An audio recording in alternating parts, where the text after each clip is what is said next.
hari pukul 5 sampai dengan pukul 6 waktu Indonesia Barat hanya di Pro 1 RRI Palembang.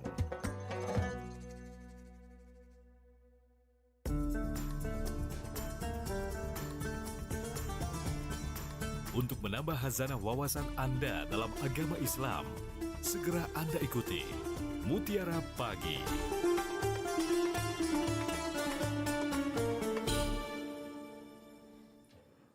Assalamualaikum warahmatullahi wabarakatuh. 92,4 FM Pro 1 RRI Palembang, kanal informasi dan inspirasi pendengar.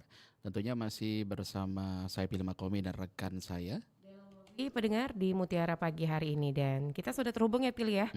Bersama narasumber kita pagi hari ini ada Ustazah Dr. Anda Nurhayati Damiri MPD. Assalamualaikum warahmatullahi wabarakatuh Ustazah. Waalaikumsalam warahmatullahi wabarakatuh. Sehat kabarnya Ustazah pagi hari ini? Alhamdulillah Mbak Masya Dela. Allah. Alhamdulillah. Baik. Semua kru kita yang ada di Mutiara Pagi, alhamdulillah sehat. Masya Allah. Selalu ya. Amin, amin, Alhamdulillah, amin. amin. Ini tema kita pagi hari ini mengenai memahami perubahan sebagai sunatullah ya Ustazah ya. Ya insya Allah. Baik, nanti kita akan ngajak dengar di line telepon kita berapa? Di 0711369977 atau bisa di WhatsApp di 0821 79279090. Dan Dela, kita informasikan juga untuk siaran kita kali ini bisa langsung didengarkan juga melalui live streaming di kanal YouTube Pro 1 RRI Palembang, atau bisa juga didengarkan melalui RRI Digital yang bisa di-download di aplikasi App Store maupun App Store. dan juga Play Store. Dan Anda juga bisa mendengarkan kami melalui via streaming kami di rri.co.id. Terlebih dahulu kami persilakan untuk Ustazah memberikan materi kita pagi hari ini mengenai memahami perubahan sebagai sunatullah. Silakan Ustazah. Ya siap. Terima kasih kepada Mbak Dela. Insyaallah ya kita kajian di Mutiara Pagi. A'udzubillahi minasyaitonirrajim. Bismillahirrahmanirrahim. Assalamualaikum warahmatullahi wabarakatuh. Alhamdulillah wa syukurillah wassalatu wassalamu ala asyrofil anbiya'i wal mursalin sayyidina Muhammad wa ala alihi wa sahbihi ajma'in. Asyhadu an la ilaha illallah wahdahu la syarikalah wa asyhadu anna Muhammadan abduhu wa rasuluh. Subhanaka la ilma lana illa ma 'allamtana innaka antal alimul hakim. Para pendengar RRI Pro 1 di mana saja berada, insyaallah kita semua dalam sehat, dalam damai dan sejahtera. Yang sedang sakit, insyaallah Allah segera angkat sakit dan penyakitnya.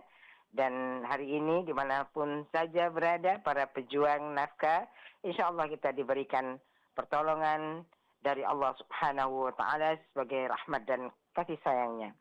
Selawat serta salam selalu dilimpahkan kepada sang junjungan kita, Nabi Agung, Nabi Mulia. Selawat serta salam selalu terlimpahkan kepada sang junjungan yang mulia Rasulullah SAW serta keluarga, para sahabat, orang-orang yang beriman yang mengikuti sunnah beliau hingga akhir zaman. Pagi ini kita akan bicara tentang memahami perubahan hidup sebagai sunnatullah. Dalam beberapa kajian sering kita mendengar tentang sunnatullah, ya adalah satu ketentuan-ketentuan atau aturan-aturan atau hukum-hukum Allah yang Allah ciptakan untuk mengatur kehidupan seluruh ciptaannya yang bertalian dengan kehidupan alam semesta. Baik itu manusia, hewan, tumbuhan yang berlaku sifatnya universal. Termasuk soal manusia yang akan mengalami kebahagiaan ataupun penderitaan. Sunnatullah adalah hukum alam yang telah ditetapkan Allah Subhanahu wa Ta'ala, dan hukum ini berlaku bagi seluruh makhluk yang ada di jagat raya ini tanpa terkecuali. Ya, sebagai kita ngambil siklus yang selalu ada, yaitu bagaimana siang kemudian terjadi juga malam. Jadi siklus siang dan malam itu juga termasuk daripada sunnatullah. Di dalam surat Al-Ahzab ayat yang ke-62. A'udzubillahi minasyaitonirrajim. Bismillahirrahmanirrahim. Sunnatullahi fil ladzina khalaw min qabl wa lan tajida li sunnatillahi tabdila. Sebagai sunnah Allah yang berlaku juga bagi orang-orang yang terdahulu sebelum sebelummu dan engkau tidak akan mendapatkan perubahan pada sunnah Allah. Para pendengar Mutiara Pagi RRI Pro 1 di mana saja berada, ketika Allah menciptakan alam semesta ini, maka Allah juga membuatkan ketetapan-ketetapan yang berlaku di alam semesta ini, agar segala sesuatu di dalamnya berjalan dengan baik. Dan ketetapan-ketetapan Allah tersebut tidak akan berubah sampai kapanpun. Dan sebagai satu sistem kehidupan, sunnatullah memiliki karakteristik yang berlaku mutlak, universal, tetap, maksudnya tidak berubah, kemudian dia continue terus-menerus dan otomatis. Ya, di dalam surat Al-Furqan ayat yang kedua dikatakan oleh Allah Subhanahu wa taala, yang memiliki kerajaan langit dan bumi, tidak mempunyai anak, tidak ada sekutu baginya dalam kekuasaannya, dan dia menciptakan segala sesuatu lalu menetapkan ukuran-ukurannya dengan tepat. Dan di dalam ayat yang ke-77, ayat yang ke-77 daripada surat Al-Isra dikatakan, yang demikian itu merupakan ketetapan bagi para rasul kami yang kami utus sebelum engkau, dan tidak akan engkau dapati perubahan atas ketetapan kami. Jadi banyak contoh-contoh daripada sunnatullah yang kita pahami di dalam kehidupan ini, seperti kullu nafsin za'iqatul maut, setiap yang bernyawa pasti mati, gitu kan. Kemudian setiap perbuatan kita ada balasannya. Jadi apapun yang kita perbuat itu akan berimbas dari apa yang kita dapatkan nanti. Kemudian misalnya bersama kesulitan ada kemudahan, dan tidak ada misalnya kalau kita sakit nih, artinya apa? Ada kesembuhan. Ya. Cuma sakitnya berapa waktu gitu kan sampai dia dapat kesembuhan, ya seperti kita lihat daripada para nabi kita ya, yang mengalami sakit kemudian dia sembuh gitu kan, kemudian dia diuji, begitu dia diuji diberikan berbagai macam musibah untuk menguji iman mereka, akhirnya mereka mendapatkan sebuah balasan yang terindah daripada Allah Subhanahu wa taala. Nah, kemudian mengikuti sunnatullah ini dapat membawa banyak manfaat, terutama bagi kita seorang muslim, seperti kita apa? Mendekatkan diri kita kepada Allah, memperoleh hidayah dan petunjuk, yang bagaimana ketika seseorang itu banyak sekali dengan masa lalunya yang begini dan begitu, akhirnya apa? Dia memperoleh hidayah dan petunjuk, meraih keberkahan dalam kehidupan, memperoleh kebahagiaan dunia wal akhirat, serta menjadi pribadi yang lebih baik. Nah, kalau kita lihat bagaimana kalau takdir merupakan ketentuan Allah Subhanahu wa taala atas apa yang terjadi di alam ini, apa yang terjadi sekarang ini, besok atau seterusnya, itu sudah ditentukan jauh sebelum Allah Subhanahu wa taala menciptakan alam ini. Apa yang terjadi di alam ini merupakan hukum alam. Dalam hal inilah yang disebut dengan sunnatullah. Seperti di dalam surat Fatir ayat yang ke-43. Karena kesombongan mereka di bumi dan karena rencana mereka yang jahat, rencana yang jahat itu hanya akan menimpa orang yang merencanakannya sendiri. Mereka hanyalah menunggu berlakunya ketentuan kepada orang-orang yang terdahulu. Maka kamu tidak akan mendapatkan perubahan bagi Allah dan tidak pula akan menemui penyimpangan bagi ketentuan Allah itu. Maka di dalam ayat yang ke-53 surat An-Najm ayat yang ke-31 itu dikatakan, dan hanya kepunyaan Allah lah apa yang ada di langit dan apa yang ada di bumi, supaya dia memberi balasan kepada orang-orang yang berbuat jahat terhadap apa yang telah mereka kerjakan, dan memberi balasan kepada orang-orang yang berbuat baik dengan pahala yang lebih baik atau yang disebut dengan surga. Di dalam surat Al-Zalzalah, ya, itu seperti yang sering kita lantunkan ya di dalam ayat Al-Quran, di ayat yang ke-7 dan ke-8, وَمَنْ يَعْمَلْ مِثْقَالَ ذَرَّةٍ خَيْرًا يَرَهُ وَمَنْ يَعْمَلْ مِثْقَالَ ذَرَّةٍ شَرًّا يَرَهُ. Barang siapa yang mengerjakan kebaikan sekecil apapun, niscaya dia akan melihat balasannya.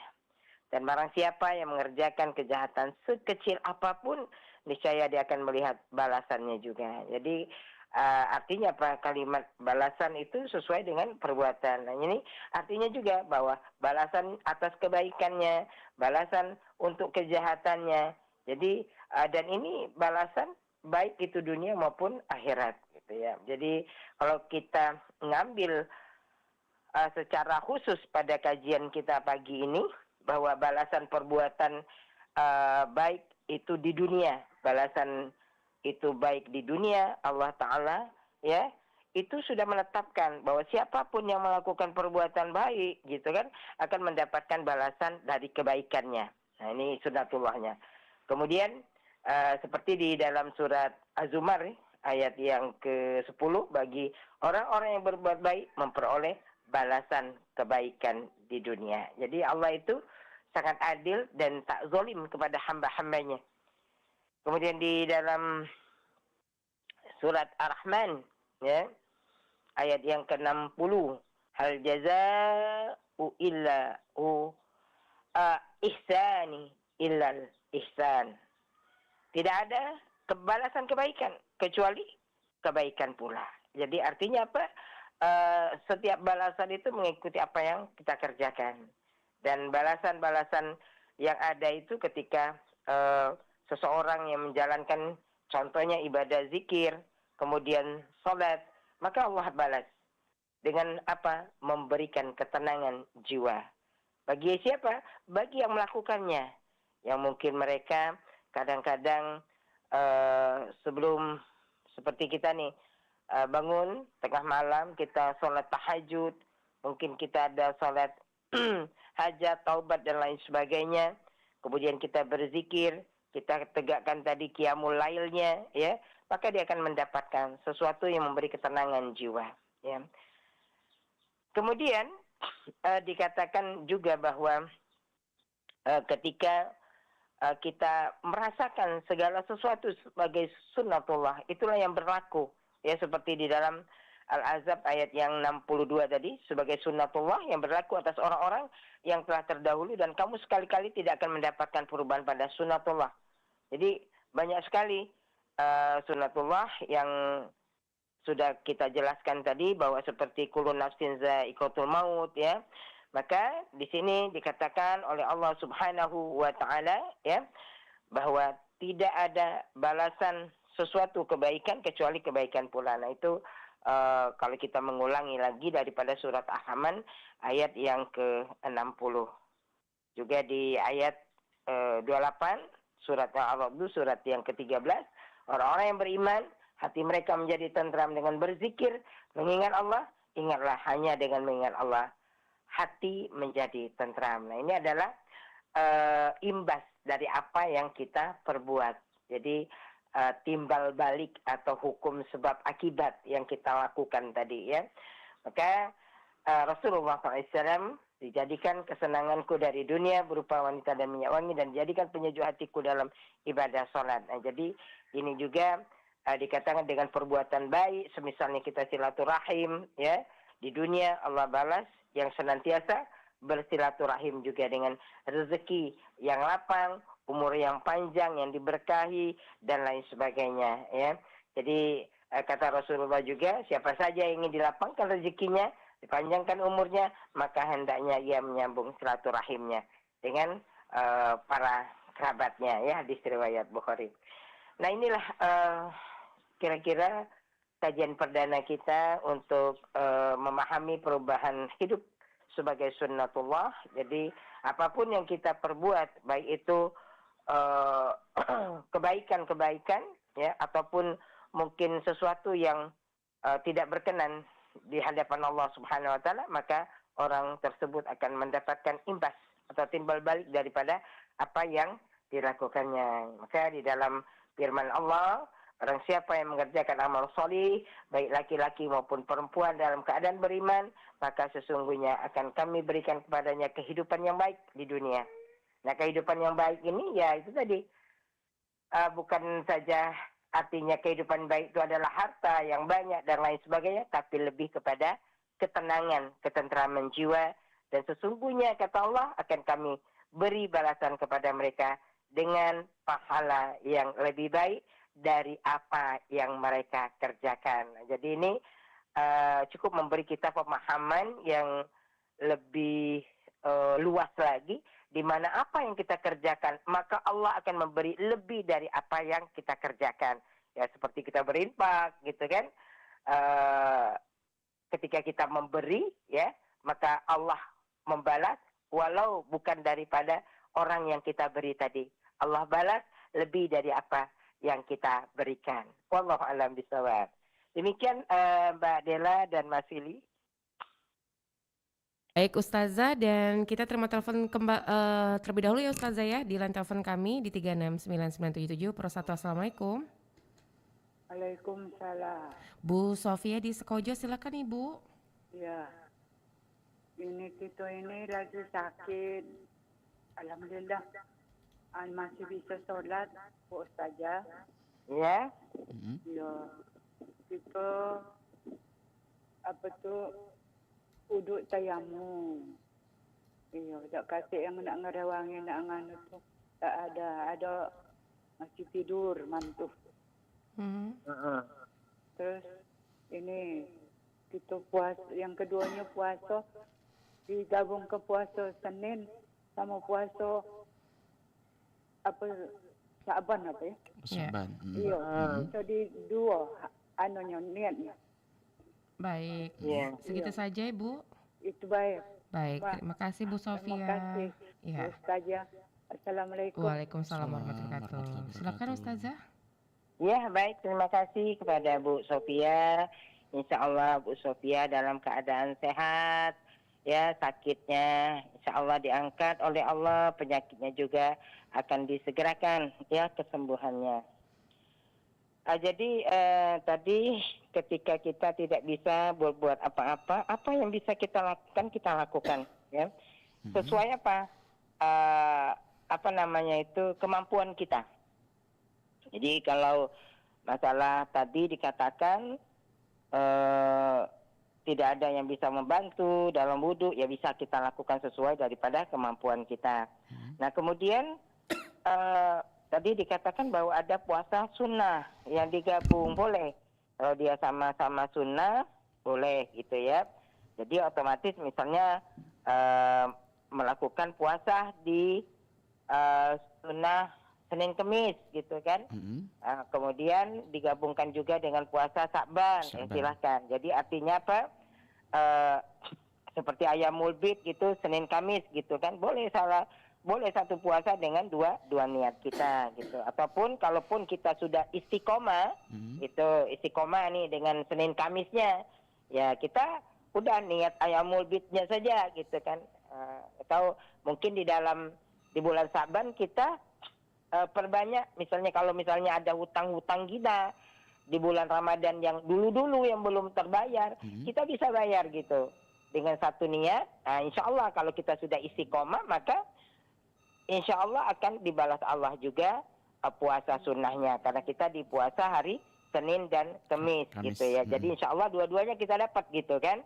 Jadi sama seperti orang yang berpuasa Daud juga jatuh di Senin Kamis, itu boleh dia dapatkan dua pahalanya ya. Jadi pahala yang satunya kemudian dia mendapatkan artinya sebagai sesuatu yang ketika kita lakukan itu, maka dia akan menjadi satu pahala bagi kita apabila kita melakukannya dengan ikhlas gitu ya.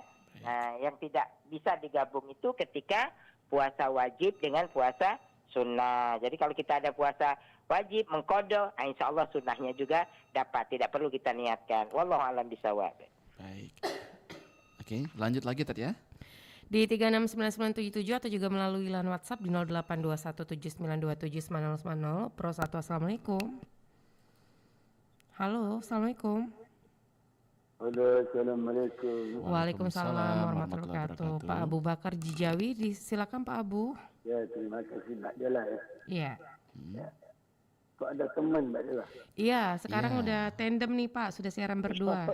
Hari ini berdua. Biar nggak sendirian nih Pak. Iya, ya. Assalamualaikum Ustazah.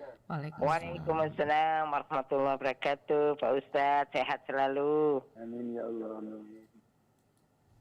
Berbicara tentang sunatullah Ustazah, Ya, adalah hukum-hukum Allah yang saya kira tidak bisa kita memberikan perubahan-perubahan. Misalnya antara kaya dan miskin.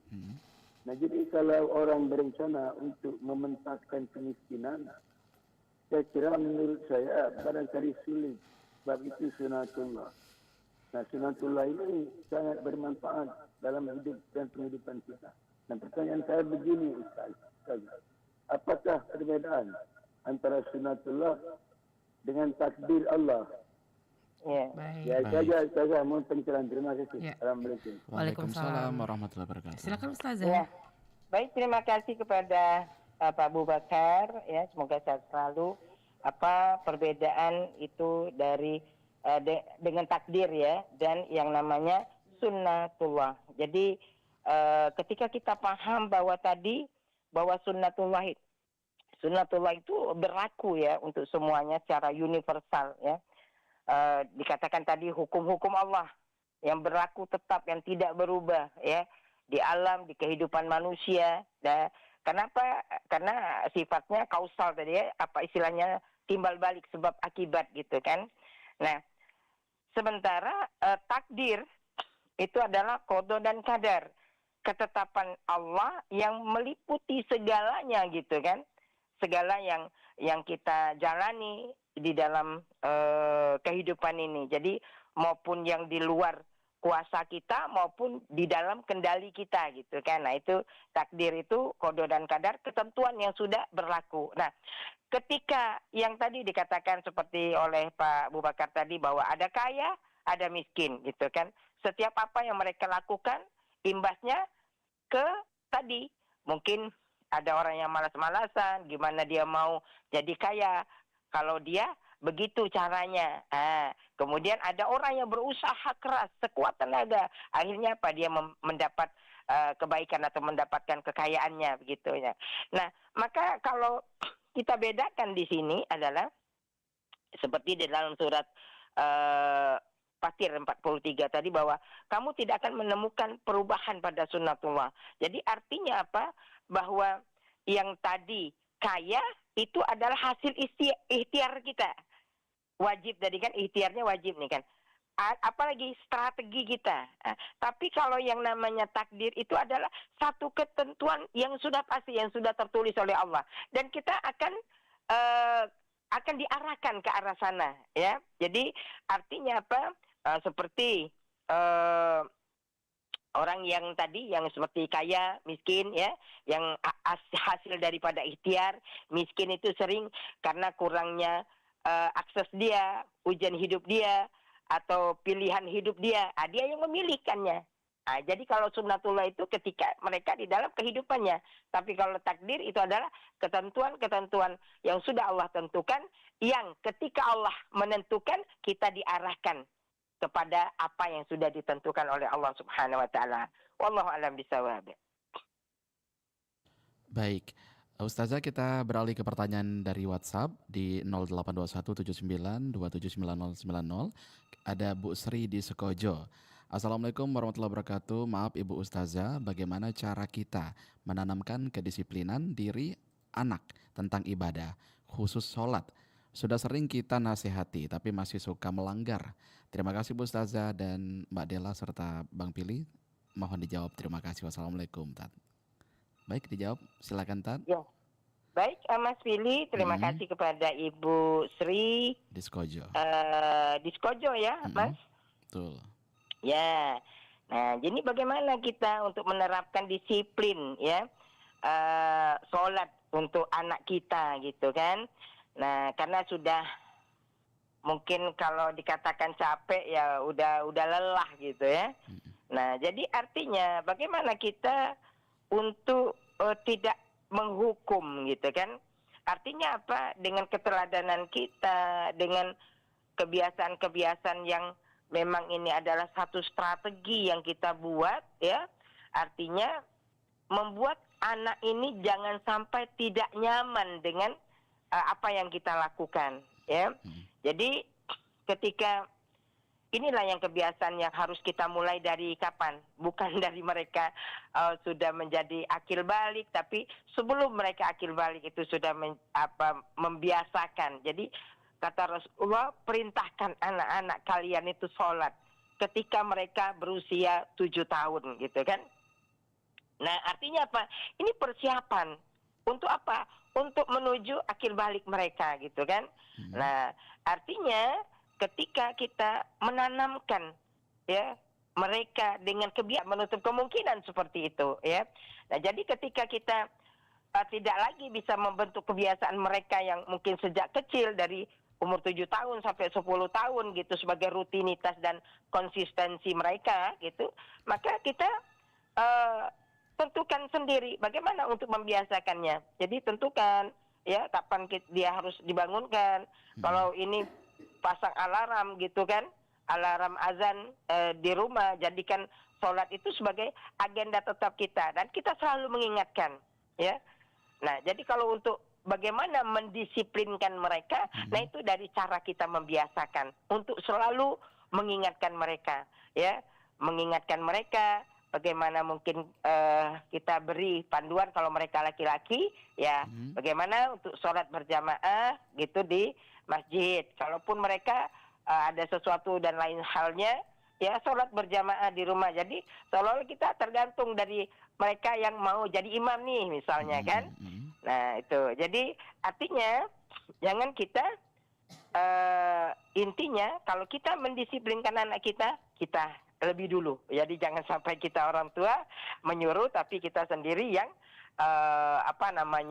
yang tidak terlihat dari mata mereka tidak lebih prioritas gitu kan. Jadi bagaimana sholat itu bukan menjadi satu kewajiban tapi sudah menjadi kebutuhan. Sehingga apa? Sehingga ini tidak bisa ditinggal lagi. Dan itu adalah bagaimana kita terus mengingatkannya. Walaupun mungkin ada capeknya, ada lelahnya, tidak apa-apa ya. Inilah jalan kita untuk terus ya. Jangan sampai kita bosan, jangan sampai kita capek dan lelah. Wallahu a'lam bishawab. Baik. Kita kembali lagi ke line telepon di 0711369977. Silakan untuk Anda yang ingin bergabung.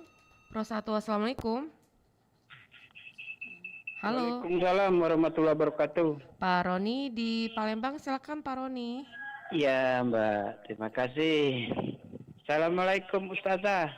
Waalaikumsalam warahmatullahi wabarakatuh. Pak Roni sehat? Sehat.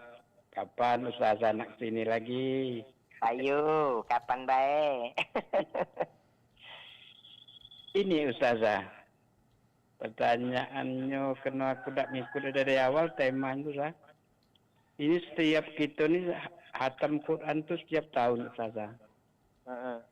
Tapi hati kita ni Ustazah masih keras. Kadang itu di mana Ustazah letak salahnya?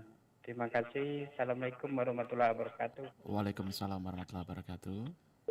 Waalaikumsalam warahmatullahi wabarakatuh. Masya Allah. Ya, pertanyaannya cukup mendalam ini. Jadi kita setiap tahun hatam Quran. Apalagi artinya ketika kita memasuki bulan Ramadan ini adalah sesuatu persiapan ya yang sangat luar biasa bagaimana kita di dalam bulan Ramadan itu mendekatkan diri kita dengan terus membaca Al-Quran.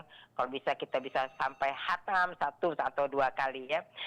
Nah artinya kenapa sudah hatam mungkin berkali-kali dalam setiap tahun itu tapi hati kita masih keras gitu. Jadi hatam itu kan ibadah lisan ya Pak Roni. Ibadah lisan. Artinya lembutnya hati itu buah daripada interaksi kita ya dengan batin kita ini. Jadi Al-Quran itu bukan hanya untuk dibaca. Al-Quran itu bukan hanya untuk dihatamkan. Al-Quran itu bukan hanya untuk dihafalkan ya. Nah, ini adalah aktivitas-aktivitas kita. Membaca Al-Quran, kemudian kita bagaimana kita menghafal, bukan hanya membaca. Kemudian kita juga bukan menghafal membaca, tapi juga kita menghatamkan. Tapi itu tadi, makna yang terkandung di dalam ayat tersebut, atau Al-Quran tersebut, atau bacaan Al-Quran itu, belum bisa menembus ke dalam hati kita. Ya, nah itu kenapa? Karena kita hanya baca saja, kita tak tahu apa yang disampaikan oleh Allah. Maka perlunya kita tadabur Al-Quran. Bagaimana kita mentadaburkan setiap ayat-ayat yang ada dengan menggunakan mungkin tafsir daripada para mufasir, mungkin seperti Abdurrahman As-Sa'di atau Ibnu Katsir gitu kan, kita gunakan gini kan. Nah, agar apa? Agar maknanya kita paham apa sih yang dikehendaki oleh Allah Subhanahu wa taala ini kepada kita. Karena semuanya itu yang disampaikan oleh Allah adalah kebenaran semua. Bagaimana kita mau paham kalau kita tidak tahu, hanya kita baca? Baca ya mungkin saja kita belajar mungkin makhrijul hurufnya, sifatul hurufnya, tajwidnya dan lain sebagainya ya. Nah, tapi artinya apa? Ya, kita hanya mengejar target halaman saja. Kita hanya mengejar target hafalan, kita hanya mengejar target hataman, tapi tidak sempat kita berdiam diri di salah satu ayat saja. Misal kita buka di surat Ali Imran ayatnya yang ke-133. Wasari'u ila maghfiratin min rabbikum wa jannatin arduha as-samawati wal ardu u'iddat lil muttaqin. Bersegeralah kamu untuk mendapatkan ampunan Allah, ya, untuk mendapatkan surga yang seluas langit dan bumi agar menjadi orang yang bertakwa. Nah, bagaimana untuk menjadi orang yang bertakwa ini gitu kan? Nah, kita harus paham. Oh, berarti kita ini bersegera. Jangan kita berleha-leha di atas dunia ini dengan tidak ada tujuan kehidupan kita. Apa kejar target kita di mana ini? Artinya apa? Kita harus mencapai surga yang seluas langit dan bumi agar kita menjadi orang bertakwa. Bagaimana untuk mencapai orang yang bertakwa ini? Di ayat yang selanjutnya ditunjukkan oleh Allah bagaimana menjadi orang yang bertakwa ini. Allazina yunfikuna fis sarra wad dharra wal kaziminal ghaidh wal 'afina 'anil nas. Apa kata Allah? Berinfaklah lapang dan sempit. Ini jalan. Kemudian meredam amarah kita. Jangan marah gitu kan. Kemudian yang ketiga dikatakan memaafkan kesalahan orang lain. Nah, ini untuk jadi orang yang bertakwa ternyata di ayat ini ya, belum di ayat yang lainnya. Nah, ketika kita paham, inilah yang akan sedikit-sedikit melembutkan hati kita. Oh iya, kita selama ini marah ke anak, mungkin ke istri ke suami gitu kan. Yang kadang-kadang tidak tahu juntrungannya, ke anak memaksakan kehendak kita kepada anak. Padahal kita tidak bisa memaksakan hati seseorang karena hati itu milik Allah gitu kan. Jadi apa yang harus kita lakukan? Kita harus memahami. Berhenti kita di satu ayat, renungkan maknanya. Walau mungkin kita hanya membaca sekilas ya, karena ayat itu ada yang mukamat, ada yang mutasyabihat. Artinya apa? Kita berdiam diri di situ, pahami dulu maknanya. Walau hanya kita memahami dengan makna terjemahan kemenak gitu ya, tidak apa-apa. Pahami, oh ini kehendak Allah. Nah inilah yang akan mengarahkan insya Allah sedikit demi sedikit. Kalau kita paham satu ayat ke ayat satu yang lainnya, itu akan melembutkan hati kita. Wallahu a'lam bishawab. Baik, dan pendengar yang bergabung kembali, kami informasikan saat ini 48 menit beranjak pukul 5 waktu Indonesia Barat. Di WhatsApp ada? Di WhatsApp ada. Silakan pilih. Masih ada satu lagi dari Romli Jamal dari Sumbawa. Assalamualaikum warahmatullahi wabarakatuh Ustazah. Saya Romli Jamal di Muara Damai, Kecamatan Sumbawa. Pertanyaannya, salah satu rukun sholat ada tomak nina. Bagaimana kalau kita menghadapi imam yang cepat? Apa kita tetap ikut imam atau seperti apa Ustazah? Tolong penjelasannya katanya. Baik, Ya, silakan baik, Ustazah. terima kasih Pak Romli ya. Iya, Pak Romli di Semoga Banyuasin. sehat selalu. Jadi salah satu rukun sholat itu ada yang namanya tumak nina. Lalu bagaimana kita ketika imam ya, ketika imam itu lebih cepat ya, dan kita merasa tidak ada tumak ninanya gitu kan. Nah, jadi kalau ini pertanyaan fikih sebenarnya bukan ranah saya ya. Insya Allah, tapi saya jawab dengan kemampuan saya. Baik. Jadi artinya apa? Kita pahami dulu bahwa tumak nina itu adalah diam sebentar atau diam sejenak ya. Berlaku kita menyebutkan mungkin subhanallah ya. Nah, bagaimana jika misalnya imam itu terlalu cepat? Apakah kita harus diam dulu gitu kan, baru ini kita ikut, karena kita mengikuti imam ya kita ikut imam gitu kan. Jadi tetap wajib kita mengikuti imam. Karena apa? Karena tumaknina minimal itu sudah terpenuhi, dan kita paham kalau kita sudah mengikuti imam ini, kita sudah paham nih ikut imam A misalnya ya.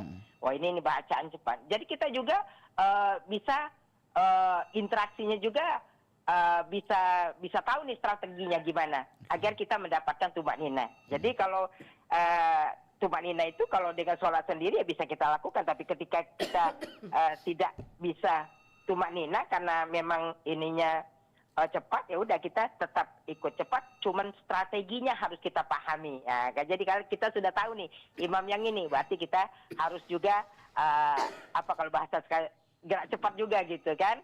Jadi ada jeda kita, ada gerak cepat kita juga yang kita lakukan, ada tumaknina juga yang kita lakukan ya, walaupun hanya sedikit sekali waktunya. Wallahu a'lam bishawab. Baik, silakan satu penelpon selanjutnya di 369977. Pro 1, assalamualaikum. Assalamualaikum. Terputus ya. Oke. Halo, assalamualaikum. Assalamualaikum. Assalamualaikum, RRI Pro 1. Halo, Pro 1, assalamualaikum. Baik, nampaknya terputus. Dan silakan yang bergabung kembali di line telepon kami di 369977. Pro 1, assalamualaikum. Halo. Halo, assalamualaikum. Baik, Terputus. Baik. Baik, silakan dicoba lagi penelpon terakhir. Masih di line telepon 369977. Pro 1, assalamualaikum.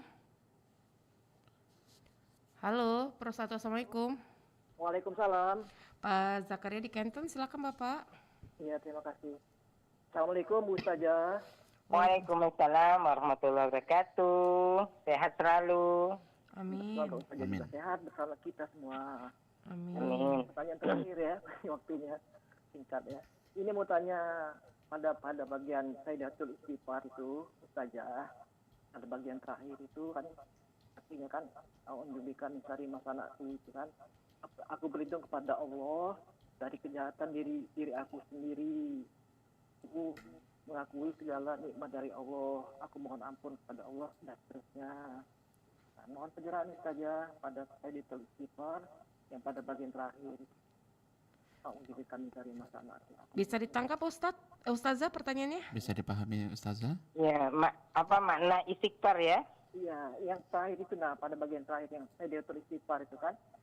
Ada bagian jadikan mencari masalah tu Abu Bakar bin Masika laya wa bu bijanbi wa fili fa innahu la yafiru junuba ila anta. Baik. Terima kasih Ustaz, terima kasih Mbak Dela. Assalamualaikum warahmatullahi wabarakatuh. Waalaikumsalam warahmatullahi wabarakatuh. Waalaikumsalam warahmatullahi wabarakatuh. Ya, terima kasih Pak siapa tadi? Pak Zakaria di Kenton. Pak Zakaria. Ya. Jadi artinya di situ kalau saya menangkap ya karena tidak seluruh makna yang bisa dipahami gitu ya. Tapi artinya bahwa itu adalah segala sesuatu yang sudah kita memberikan ya kepasrahan kepada Allah Subhanahu wa taala. Jadi artinya bagaimana kita memaknai ya daripada istighfar itu adalah permohonan ampun kita kepada Allah Subhanahu wa taala. Jadi para ulama juga mengatakan bahwa permohonan ampunan kepada Allah untuk semua dosa-dosa dan kesalahan kita, pengakuan kelemahan diri kita, ketidaksempurnaan kita dalam segala sesuatu ya. Nah, jadi artinya apapun yang kita lakukan. Jadi artinya apa? Sebagai kalau bahasa ininya itu bahwa istighfar itu adalah pengakuan manusia ya, bahwa kita hamba yang fakir, butuh kepada Rabb kita, bahwa kita banyak dosa dan aib, kesalahan ya. Bagaimana kita bisa mengikhlaskan semuanya, mohon keridhaan Allah Subhanahu wa taala. Jadi kalau para ulama mengatakan bahwa ini agar Allah menutupi ya aib kita, jasmani kita ya, perilaku buruk kita, masa lalu kita, dan memaklumkan ya dari semua apa yang kita lakukan. Artinya apa? Bagaimana kita menuju penyempurnaan gitu. Baik penyempurnaan ibadahnya maupun penyempurnaan ketika kita memohon maghfirahnya. Jadi istighfar itu bukan hanya sekedar ucapan, melainkan satu permintaan agar dosa kita dihapus secara totalitas. Jadi dosa kita itu kalau misalnya dari ada catatan-catatan amalnya sehingga bisa dihapus. Nah inilah bagaimana istighfar ini adalah tanda ketakwaan kita, ya, amalan-amalan yang dilakukan juga oleh para orang-orang sebelum kita, para nabi dan rasul dan orang-orang yang bertakwa sebelumnya sebagai pembersihan jiwa. Maka kita dikatakan bahwa ketika kita mengucapkan kalimat-kalimat ini, inilah yang insya Allah, ya, kadang-kadang orang itu istighfar itu hanya astagfirullah, boleh, tapi artinya ketika kita ingin memahami secara keseluruhan, ya apa salahnya kalau kita secara penuh kita mengucapkannya satu kalimat itu. Wallahu a'lam bishawab. Baik Ustazah, karena lintas waktu sudah mendekati pukul 6 waktu Indonesia Barat, mungkin Ustazah bisa memberikan materi penutup tema kita pagi hari ini. Silakan Ustazah. Ya, baik, terima kasih Mbak Dela, Mas Fili, ya.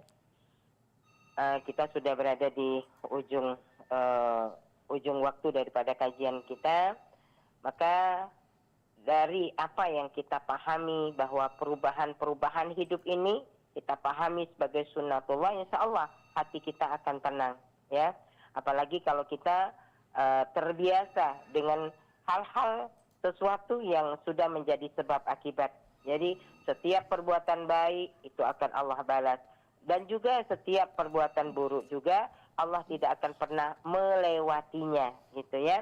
Nah, jadi seperti tadi, "Faman ya'mal mithqala dzarratin khairan yarah wa may ya'mal mithqala dzarratin syarran yarah." Ya. Jadi artinya bagi orang-orang yang berbuat baik, maka dia akan memperoleh balasan sesuai dengan apa yang diperbuat. Tapi itu kata Allah, setiap kebaikan itu, ya Allah tak pernah zalim, bahkan Allah membalas lebih dari apa yang kita lakukan. Nah, demikian juga kalau dikatakan seperti tadi oleh Rasulullah SAW, siapa saja yang ingin dilapangkan rezekinya, dipanjangkan umurnya, maka hendaknya dia menyambung silaturahim. Jadi artinya bahwa ini adalah sebab akibat, ya, begitu. Jadi banyak sekali kita pahami artinya bahwa sunnatullah ini adalah satu keyakinan kita yang sesuatu yang pasti terjadi, dan ini adalah hukum-hukum ketetapan Allah Subhanahu wa taala yang berlaku di dalam kehidupan dunia ini, yang dilakukan secara universal, baik itu manusia, ya, hewan dan lain sebagainya, ya. Maka para pemirsa, para pendengar Mutiara Pagi, ya, demikian kajian kita ini yang insya Allah apabila kita paham seperti di dalam surat Asy-Syura ayat yang ke-30, apa saja musibah yang menimpa kalian, maka adalah disebabkan oleh perbuatan tangan kalian sendiri. Dan Allah memaafkan sebagian besar dari kesalahanmu, ya. Nah, demikian kajian kita ini insya Allah memberikan manfaat untuk kita semua, terutama kami yang menyampaikan, dan akan menjadi sesuatu yang asa atau harapan kita untuk bisa lebih baik lagi, agar apa yang terjadi di dalam kehidupan kita juga akan datang kebaikan-kebaikan. Wallahu a'lam bishawab. Ihdinas siratal mustaqim, billahi taufiq wal hidayah. Wassalamualaikum warahmatullahi wabarakatuh. Waalaikumsalam warahmatullahi wabarakatuh. Kembali kami ucapkan terima kasih tentunya untuk Ustazah Dr. Anda Nur Hayati Damiri, Magister Pendidikan, sudah memberikan kajian mengenai memahami perubahan sebagai sunnatullah. Dan kami informasikan tepat pukul 6 waktu Indonesia Barat, pendengar, kita akan mendengarkan informasi warta berita. Tetaplah bersama kami di Pro 1 RRI.